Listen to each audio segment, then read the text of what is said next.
Okay guys, Killboy here, and I want to take you around the little Joyce Kilmer shortcut from 129, which is right here, and some of you may recognize where I'm at. Not sure what's going on with this guy, going real slow. Looks like he's escorting somebody.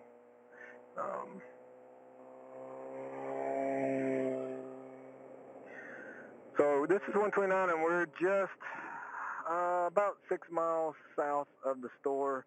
That water pipe that goes across the road is just like right there out of sight. And as I start moving here, if you're familiar with the area at all, you'll probably recognize where we're at. But basically, we're just going south.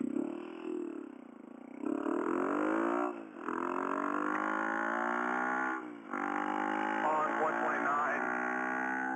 And Lloyd's follow me just for fun in the Macon portion of the port vehicle. We got Cherohala River over here on the right. Still kind of like low flow right now. They control that flow with a big dam up here at the beginning of it.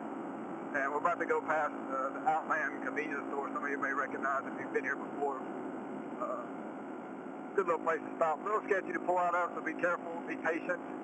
Pulling out of here, we've seen people, get hurt there, so take your time. And if you're coming by it the same way, just chill. Anytime you get around residential areas around here, just chill out. There can be some sketchy things happening, people that are not impressed with your bad riding skills or exhaust notes, in my case. So normally if you want to get to the Cherohala Skyway, you go straight on up 129 and then catch 143. This is a little shortcut, but it's not for everybody. It's a little rough, but it knocks like 10 miles off of the route from that point to the beginning of the actual Cherohala Skyway. So they've recently sort of finished this, and I guess they're still going to come in and put in stripes, unmarked pavement right now. So they don't really like steamroll it. This is not terrible, but it's not smooth.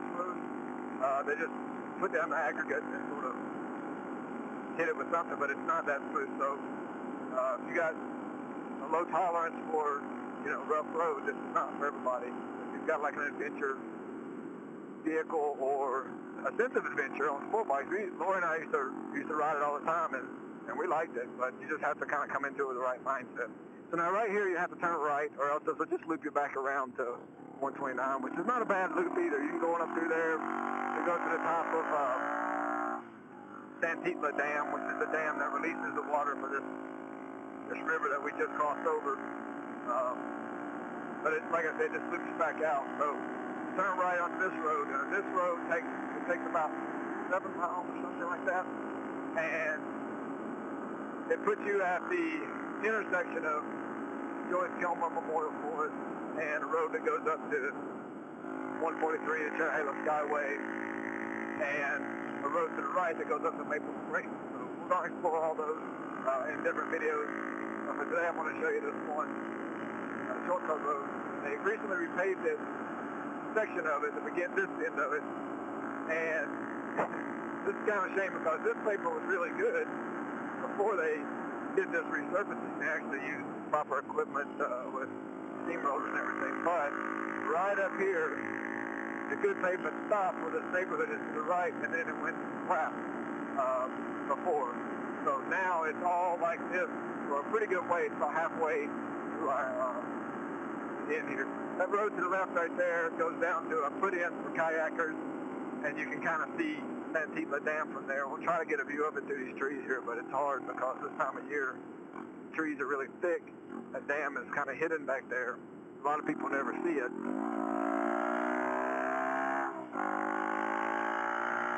But it's like out in there, and it's called Cherohala Dam, and it holds back the waters for the big Cherohala Lake, the big lake in Robbinsville.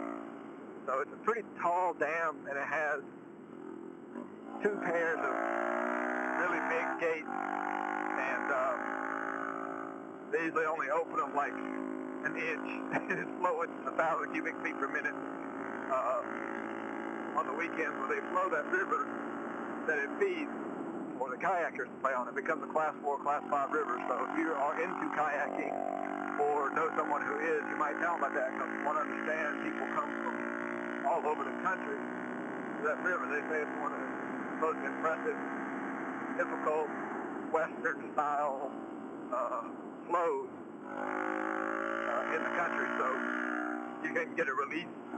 They find a release schedule online. They flow it about once every 2 or 3 weeks on the weekends, usually Saturday and Sunday. And it's usually, like I said, around 800 to 1,000 cubic feet per minute. And it equates to like a class 4, class 5, 7-mile long run.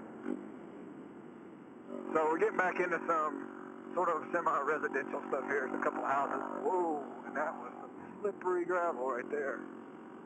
Old bike just stepped sideways. But you know, just kind of chill around the houses again. Anytime around residential areas in this part of the country, plenty of isolated places to have your fun, chill around the houses, and you know, anytime there's people like.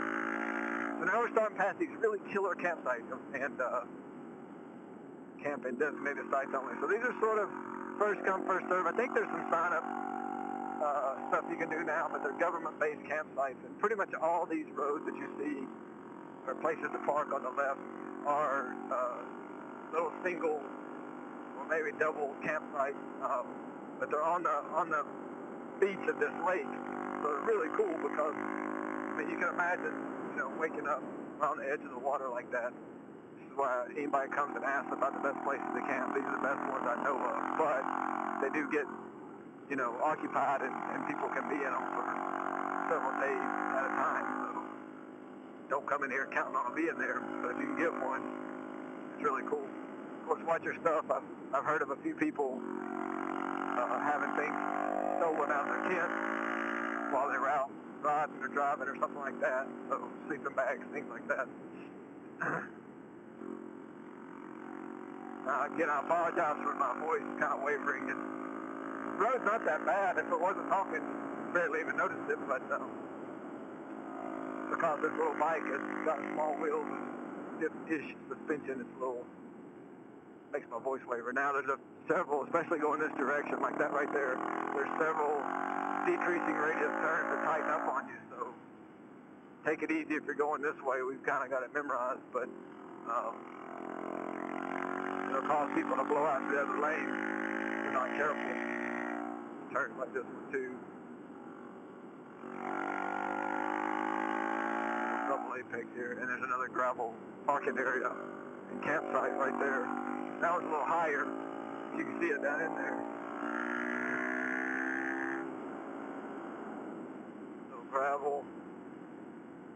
Wow, I don't know what that's about. I think they've done some patching, and when they put those patches down, they put down like friggin' pea gravel or something. It's just very slippery. But luckily, by the time you see this, that should be all cycled off the road, but always be careful on any new roads. Those little campsites, people checking it out.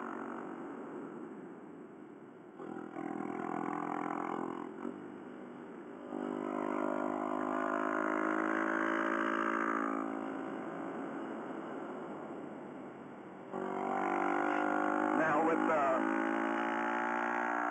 with the camping comes more potential interactivity with, you know, people walking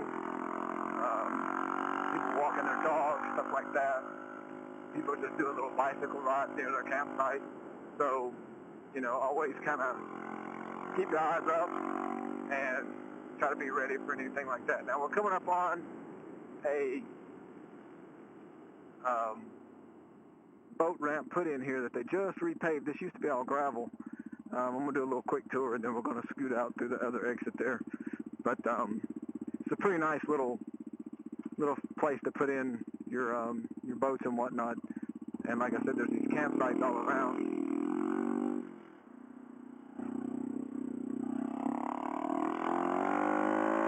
Gravel.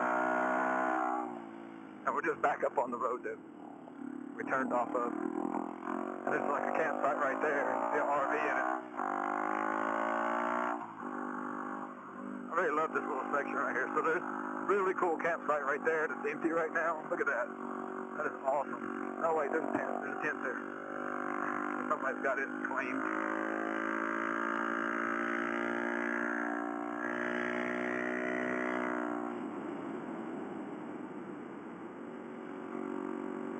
Another campsite here. Right on the water.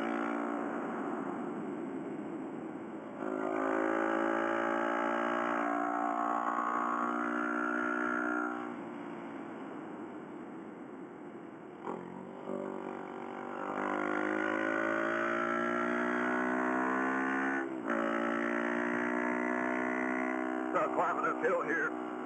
We'll start kind of elevating above the water. And right up here, I believe this is it. There's like a really nasty decreasing radius with guardrail on the outside. Be careful.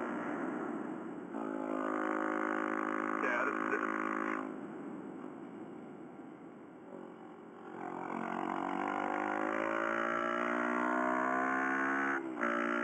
Another little campsite spot right there. Park right here, walk down. And here's a really cool view of the kudzu, the river below us here. Love that. Man, that view right there is just killer. Love that shot. Okay, now we're coming up on a pretty big campground. So if you can't find any of those campsites available, then you can always fall back to this one. I think there's a little like $3 fee or something like that. But they've got a few campsites on the left that are on the riverside, and then they've got a big campground up in the right. It goes way back up in there. There's I think there's hookups for RVs and everything. We see like some big stuff up in there sometimes. So this at the end of the road. It's a shortcut to Maple Springs and Joyce Kilmer Forest. We're coming up on the intersection here.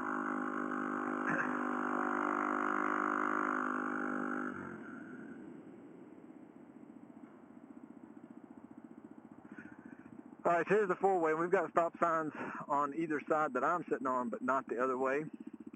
Straight across the road is a little short run to Joyce Kilmer Memorial Forest, and we'll run up there in just a second, and I'll show you that. But to the right is a dead-end road. That's Maple Springs Overlook. Now, it's about 4.5 miles, and that's the one that the SCCA Sports Car Club of America shuts down and uses once or twice a year to run a race event up there with cars. They run up a 2-mile section. And if you go to the left, that's 143, there's a little green sign there that says 2 miles to North Carolina 143, and that spits you out at the top of the Skyway, at the beginning of the Skyway. We'll run straight across here,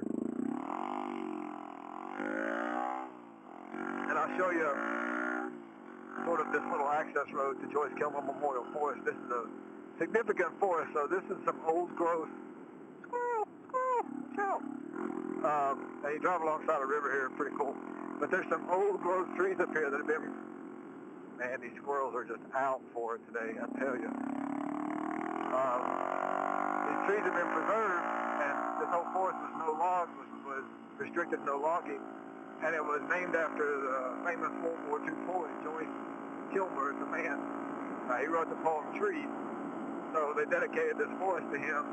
So you go up here and park, and it's open to the public, and there's no like hours or anything, but I wouldn't want to be in here, you know, too late.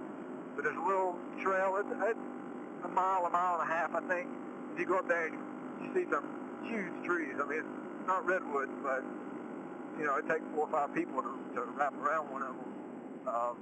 Really cool. So if you get the chance, you got an hour or two to kill, come up here and check this place out. Park in here, and then you'll see where the trail kind of begins here. It's got some information inside that building about the trail and where it goes, and you just walk across that bridge and you go up in there and just follow the well laid out routes. You really can't get lost or anything like that. It's a real simple trail system. It's like a figure 8 and goes up to some really impressive stuff, so if you get a chance there. All right, so I hope you enjoyed that little tour of the area here. I'm going to kill this camera here. Hi, babe. And we will talk to you guys next time. Follow-up videos are on the way for other areas. Y'all check them out. Later.